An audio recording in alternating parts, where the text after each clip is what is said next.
स्वागत है आप सभी का पंचऋषि क्लासेस के इस ऑनलाइन प्लेटफॉर्म पर।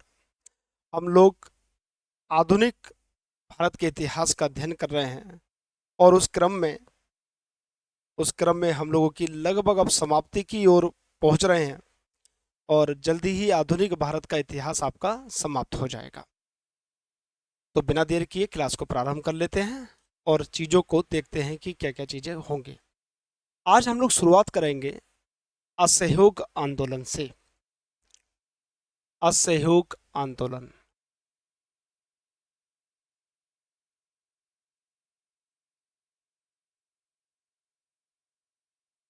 असहयोग आंदोलन से हम लोग क्लास को प्रारंभ करेंगे। तारीख थी 1 अगस्त 1920 और 1 अगस्त 1920 से 1 अगस्त 1920 से असहयोग आंदोलन को प्रारंभ किया गया। असहयोग आंदोलन को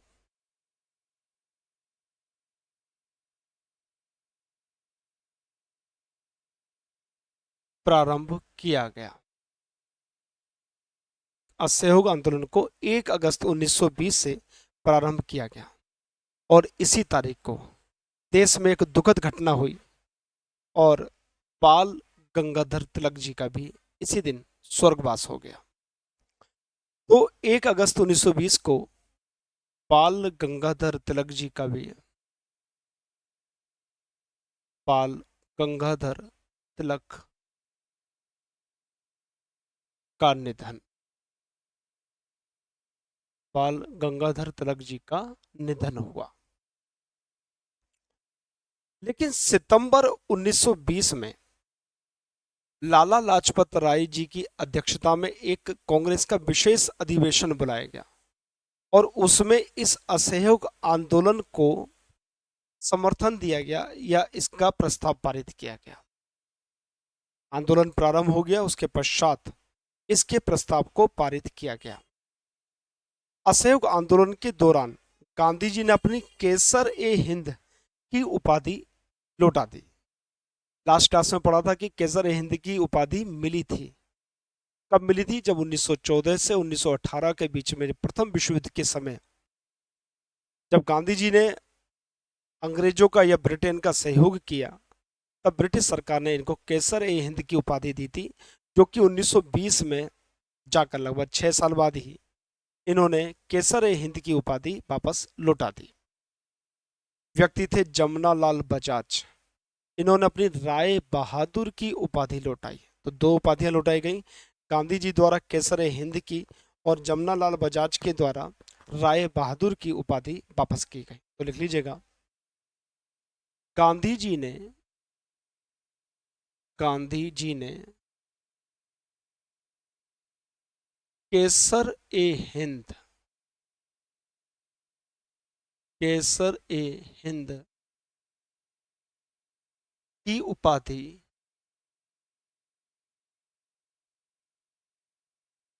वापस की।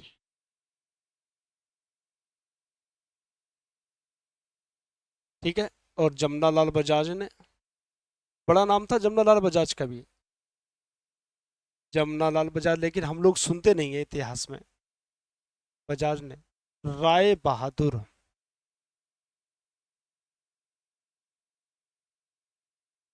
बहादुर की उपाधि वापस की। तो दो लोगों ने दो उपाधियां वापस की। आंदोलन चलता रहा और चलने के दौरान तारीख आई 5 फरवरी 1922 की। और 5 फरवरी 1922 को जिला गोरखपुर में एक स्थान था चौरी चौरा। वहां पर क्रांतिकारियों ने एक पुलिस स्टेशन में आग लगा दी। 21 सिपाही, कहीं पर 14 मिलते हैं, कहीं पर 21 मिलते हैं, 21 सिपाहियों की जलकर मृत्यु हो गई। गांधी जी ने कहा था कि आंदोलन पूर्णतः अहिंसात्मक तरीके से होगा, लेकिन इस आंदोलन के दौरान जब चोरी चोरा जैसी घटना घटित हुई, तो गांधी जी ने इस आंदोलन को वापस, यानी कि असहयोग आंदोलन को वापस लेने की घोषणा कर दी और 12 फरवरी, 5 फरवरी की घटना हुई थी, और 12 फरवरी को असहयोग आंदोलन वापस ले लिया गया। तो लिख लीजिएगा 5 फरवरी 1922। गोरखपुर जिले के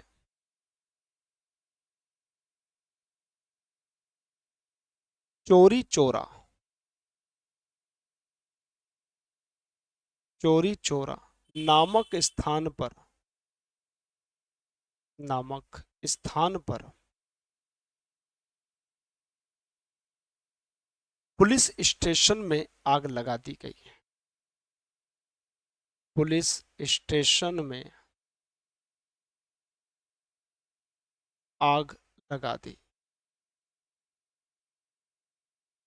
कौन लोग मारे गए? 21 सिपाही की मृत्यु। उसके बाद 12 फरवरी की तारीख थी 1922 की, असहयोग आंदोलन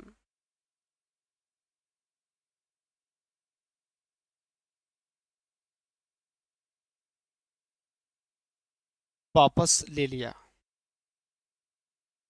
हालांकि पंडित जवाहरलाल नेहरू और सुभाष चंद्र बोस जी ने इसका विरोध किया था। देखिए, मैं आपको यहां पर एक चीज बता दूं, गांधी जी का ये जो कदम था, इसकी बहुत सारी आलोचना की जा सकती है कि सही था या गलत था। देखिए, अगर हम इतिहास को थोड़ा से विस्तृत नजर से देखते हैं और इतिहास की घटनाओं को देखते हैं, तो एक बात हमको क्लियर होती है कि कोई भी आंदोलन लंबे समय तक नहीं चल सकता। कोई भी आंदोलन लंबे समय तक नहीं चल सकता। लोग उससे परेशान हो जाते हैं। याद करो आप लोगों ने कि अन्ना जी का एक आंदोलन हुआ था रामलीला ग्राउंड में, दिल्ली में, रामलीला मैदान में। लेकिन क्या हर्ष हुआ? कुछ समय पश्चात वे उस आंदोलन में लोगों ने जो रुचि थी वो कम होने लगी। उसके बाद बाबा रामदेव ने भी शुरू किया। अन्ना हजारे जी ने बंबई में जाकर, महाराष्ट्र में जाकर, अपने गृह नगर में जाकर इस आंदोलन को पुनः प्रारंभ किया, और 500 लोग भी इकट्ठे नहीं हुए। कारण क्या था? लोग ऊब गए। बोले, यार ये रोज के रोज ही ये आंदोलन का ड्रामा, यार हमें कमाना है, हमें खाना है, बच्चे पालने हैं, स्कूलों में बच्चों को स्कूल जाना है, तो हर आदमी कर नहीं सकता। गांधी जी इस बात को जानते थे। गांधी जी ये बात समझ ली कि कोई भी आंदोलन लगातार नहीं चल सकता, उसमें ब्रेक देने की आवश्यकता है। तो गांधी जी का कॉन्सेप्ट था आंदोलन, तैयारी, आंदोलन। आंदोलन करो, रोक दो, तैयारी करो, इस पीरियड में लोगों को जोड़ो, और फिर आंदोलन करो, और जब अगली बार आंदोलन होगा तो उसका प्रभाव अलग पड़ेगा। तो इस सिद्धांत पर गांधी जी की तैयारी चलती थी। हालांकि पंडित जवाहरलाल नेहरू और सुभाष चंद्र बोस ने असहयोग आंदोलन को वापस लेने का विरोध किया, लेकिन ले लिया गया 12 फरवरी 1922 को। इतनी बातें समझ में आई आप लोगों को? नोट कर लीजिए। अब हम लोग बात करते हैं एक स्वराज पार्टी की। इसका भी बड़ा प्रभाव रहा कुछ समय के लिए, और चुनाव में इसने बहुत अच्छे स्थान जीते थे। बात करते हैं हम लोग स्वराज पार्टी की। स्वराज पार्टी की बात करते हैं। अगर इसकी स्थापना देखी जाए तो मार्च 1923 में इसकी स्थापना की गई। स्थापना की जाए मार्च 1923 में इसकी स्थापना की। स्थान क्या था? स्थान था इलाहाबाद। किसने की थी? संस्थापक कौन था? तो बात करते हैं इसके संस्थापक की, तो वो थे चित्तरंजन दास और मोतीलाल नेहरू। संस्थापक थे सी आर दास या चित्तरंजन दास, एक ही बात है। सी आर दास और मोतीलाल नेहरू, जवाहरलाल नेहरू जी के पिताजी। मोतीलाल नेहरू। ठीक है, संस्थापक थे CR दास और मोतीलाल नेहरू। 1924 में 1924 में गांधी दास पैक्ट होता है। गांधी दास पैक्ट होता है कर्नाटक के बेलगांव में। नाम के पीछे गांव है, गांव है नहीं। तेजपुर अधिवेशन था जो गांव में हुआ था, गांधी कांग्रेस का एकमात्र अधिवेशन जिसकी अध्यक्षता पंडित जवाहरलाल नेहरू ने की थी। तो कर्नाटक के बेलगांव नामक स्थान पर दास गांधी समझौता होता है। समझौते का कोई महत्व नहीं है और ना परीक्षा में आएगा, लेकिन बेलगांव बोलने का महत्व है। और महत्व यह है कि कांग्रेस का एकमात्र अधिवेशन है जिसकी अध्यक्षता गांधी जी ने की थी। कांग्रेस का एकमात्र अधिवेशन जिसकी अध्यक्षता गांधी जी ने की थी, बेलगांव अधिवेशन कर्नाटक का 1924 का। ठीक है, 1924 में कांग्रेस के बेलगांव अधिवेशन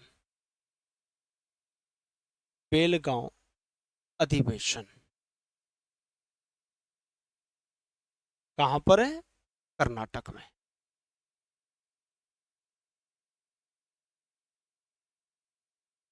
क्या हुआ था?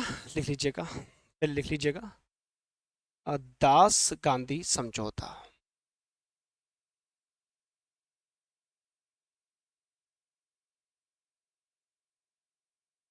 दास गांधी समझौता। बेलगांव क्या है? कांग्रेस का एकमात्र अधिवेशन,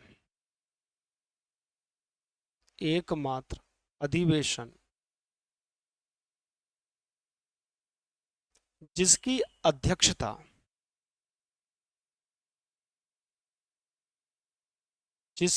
अध्यक्षता गांधी जी ने की थी।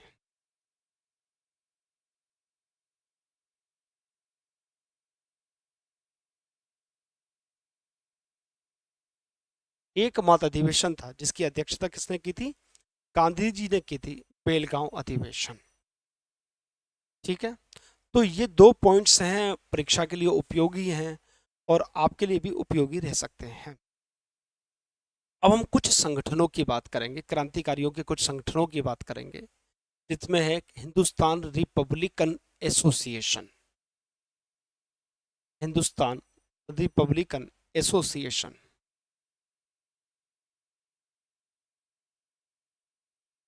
हिंदुस्तान रिपब्लिकन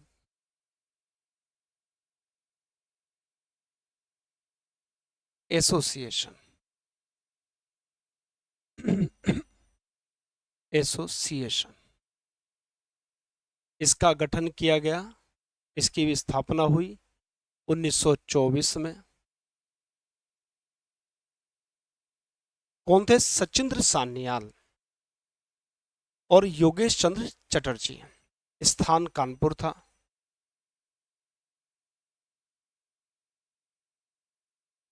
अगर इसके संस्थापक की बात की जाए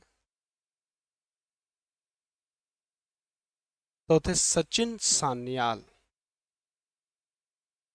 सचिन सान्याल। देखिए, ऐसे ऐसे लोगों के नाम हैं जिनके नाम हम लोग शायद सुने हों, लेकिन इन लोगों ने भी बड़ा योगदान दिया है देश की आज़ादी में। योगेश चंद्र चटर्जी,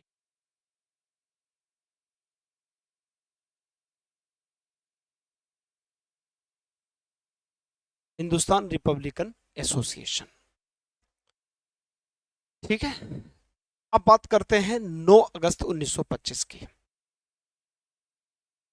9 अगस्त 1925 को एक घटना घटित हुई थी। अंग्रेजों की माल को या धन को ले जाते हुए एक ट्रेन का डकैती डाली गई। हमारा माल था, लूट के ही नहीं सकते, लूट तो बो रहे थे, हम तो अपना माल छीन रहे थे। डाकुओं से, लुटेरों से हम अपना माल छीन रहे थे। तो इसको कहा जाता है काकोरी कांड। लखनऊ सहारनपुर मार्ग पर एक छोटा सा स्टेशन पड़ता है, लखनऊ के पास आप जाइएगा, Kakori railway station. Kakori railway station पर हिंदुस्तान रिपब्लिकन एसोसिएशन के क्रांतिकारियों ने अपने माल को लूट लिया, जिसमें आपके राम प्रसाद बिस्मिल थे, रोशन सिंह थे, राजेंद्र लाहड़ी थे। ये बड़े बड़े नाम थे जिन्होंने उस घटना को अंजाम दिया था। बात करते हैं हम काकोरी कांड की। काकोरी कांड, तारीख थी 9 अगस्त 1925 की।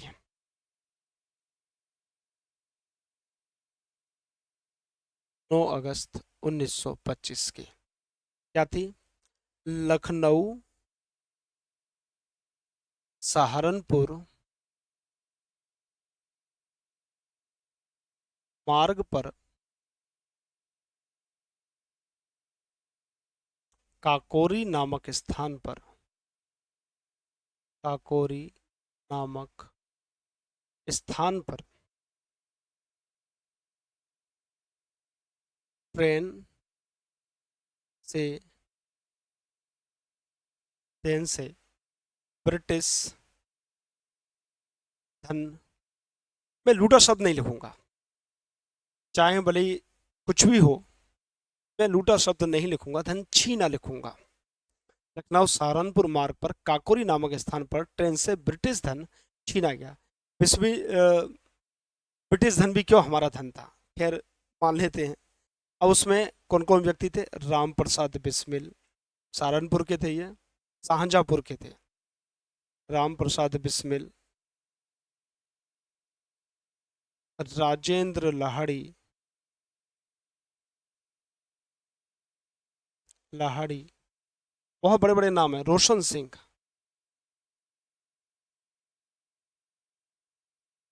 अशफाक उल्ला खां।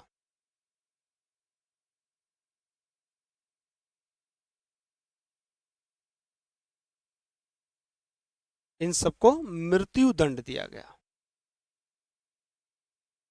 मृत्यु दंड दिया गया। देखिए इतने महान लोग हैं, हम इन लोगों का इतिहास में नाम पढ़ रहे हैं, हमें कौन जानता है, कितने लोग जानते हैं, ऐसे ही मर जाएंगे। देखिए ये लोग अपना नाम रोशन करके गए। तो राम प्रसाद बिस्मिल थे, राजेंद्र लाहड़ी साहब थे, रोशन सिंह थे, अशफाक उल्ला खां साहब थे, और इन सबको मृत्यु दंड दिया गया। ठीक है, अब बात करते हैं हम नौजवान सभा की। ऐसा व्यक्तित्व सामने आने वाला है जो भारत का बच्चा बच्चा जिसके बारे में जानता है, वो है भगत सिंह। नौजवान सभा स्थापना हुई थी इसकी बेटा 1926 में। कहाँ हुई थी? पंजाब में हुई थी। किसने की? भगत सिंह ने की, छविल दास ने कही। इनके सहयोगी थे, मुख्य व्यक्ति भगत सिंह ही थे। भगत सिंह, छविल दास और यशपाल, ये कुछ नाम थे जिन्होंने नौजवान सभा की स्थापना की। ठीक है, उसके बाद हम लोग बात करते हैं Hindustan socialist, Hindustan socialist Republican, Republican association की, एसोसिएशन की, हिंदुस्तान सोशलिस्ट रिपब्लिकन एसोसिएशन की बात करते हैं। सितंबर 1928 को, सितंबर 1928 को इसकी स्थापना हुई दिल्ली में, और चंद्रशेखर आजाद ने इसकी स्थापना की थी। चंद्रशेखर आजाद ने, महान व्यक्तित्व था। ठीक है, अब बात करते हैं हम लोग सैंडर्स की हत्या की। सैंडर्स की हत्या,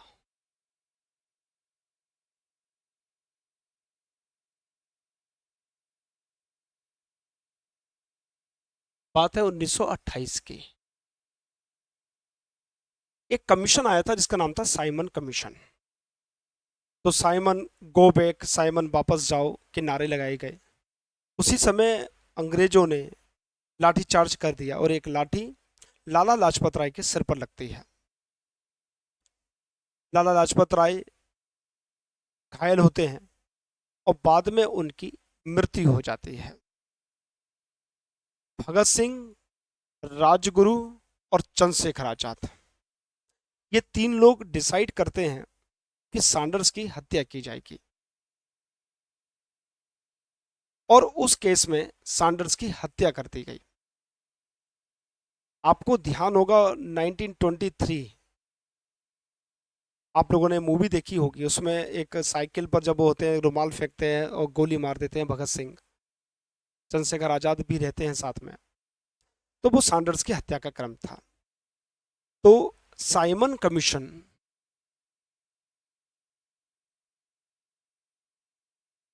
साइमन कमीशन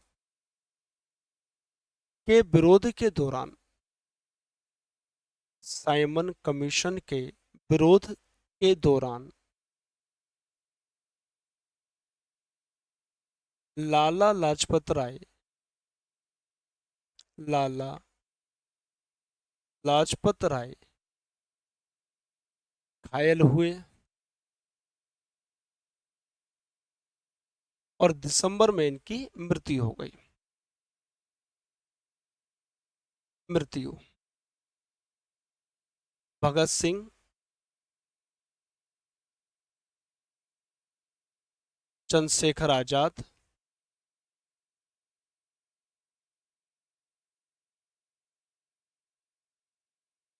और राजगुरु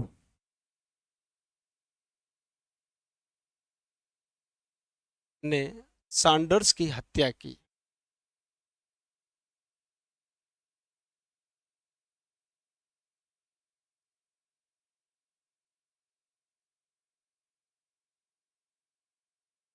भगत सिंह, चंद्रशेखर आजाद और राजगुरु ने सैंडर्स की हत्या कर दी। ठीक है, इसको आप लोग उतार लीजिएगा।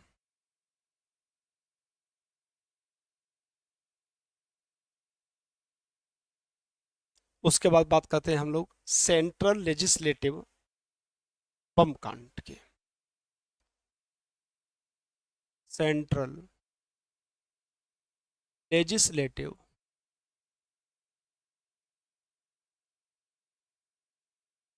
सेंट्रल लेजिस्लेटिव बम कांड।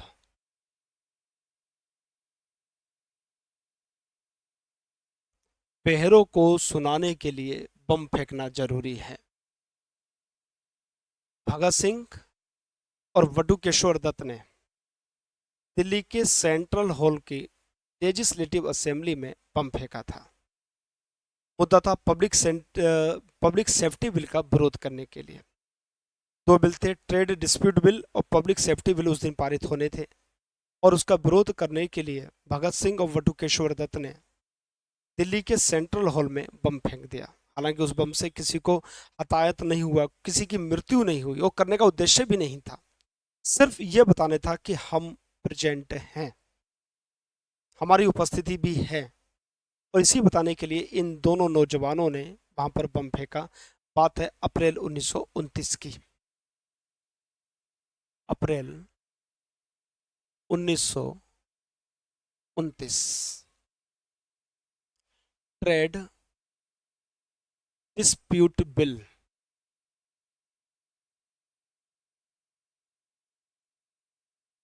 और public safety bill, public safety bill का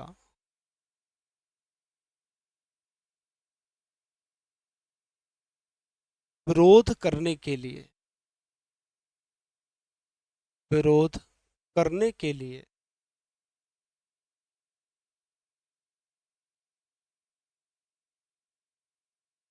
भगत सिंह और वटुकेश्वर दत्त ने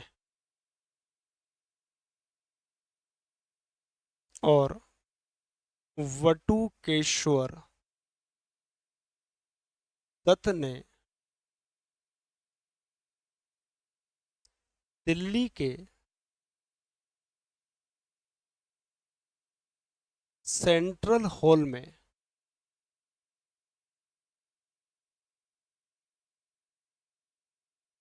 बम फेंका।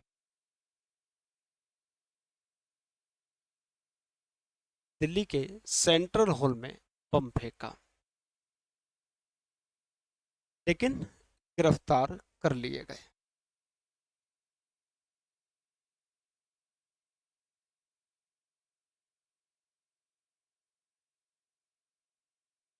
उसके बाद लाहौर षड्यंत्र केस चलता है। लाहौर षड्यंत्र केस,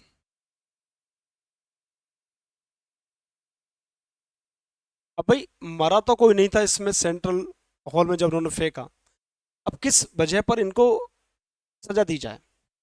तो फिर मालूम पड़ा कि साहब ये लोग जो भगत सिंह हैं, ये लोग सब इन्वॉल्व हैं सैंडर्स की हत्या के लिए, तो इन पर केस चलता है।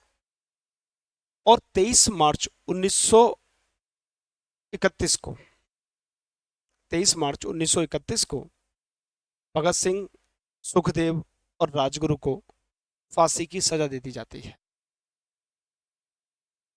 23 मार्च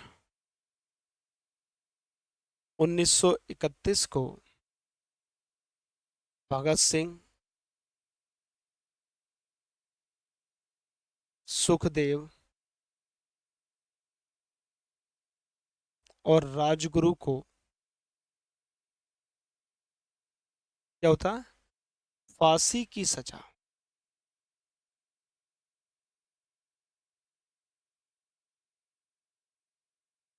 भगत सिंह, सुखदेव और राजगुरु को 23 मार्च 1931 को फांसी की सजा दे दी जाती है। ठीक है बेटा, ये सब आप नोट कर लीजिएगा, परीक्षा के लिए बहुत उपयोगी चीजें हैं और आधुनिक भारत के इतिहास में इससे आने की संभावना कम ही है। उम्मीद उतार लिया होगा, बस आज एक और टॉपिक करेंगे, उसके बाद आज की क्लास को समाप्त करेंगे।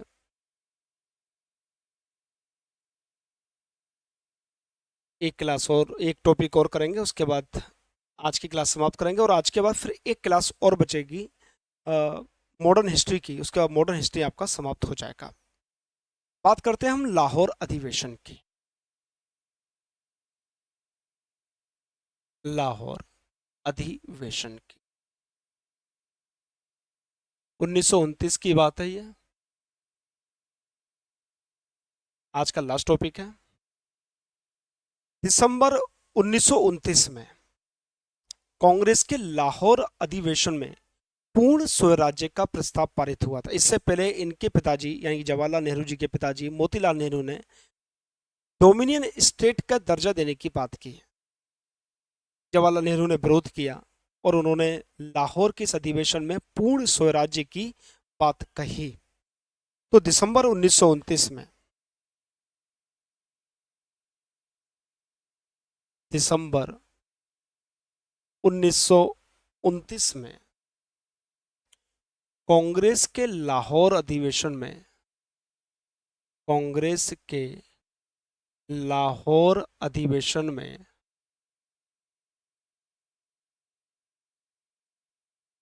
लाहौर अधिवेशन में पूर्ण स्वराज्य का प्रस्ताव, पूर्ण स्वराज्य का प्रस्ताव 31 दिसंबर 1929 लाहौर में रावी नदी के तट पर आधी रात को भारत का झंडा फहराया गया और हर साल 26 जनवरी को स्वतंत्रता दिवस मनाने की बात कही गई। तो 31 दिसंबर 1929 को लाहौर में, लाहौर में रावी नदी के तट पर, रावी नदी के तट पर भारत का झंडा लहराया,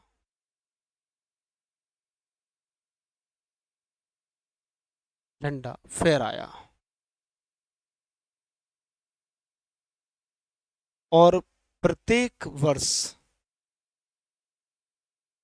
प्रत्येक वर्ष 26 जनवरी को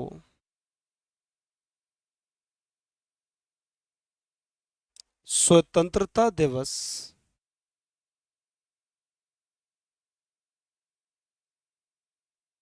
मनाने की घोषणा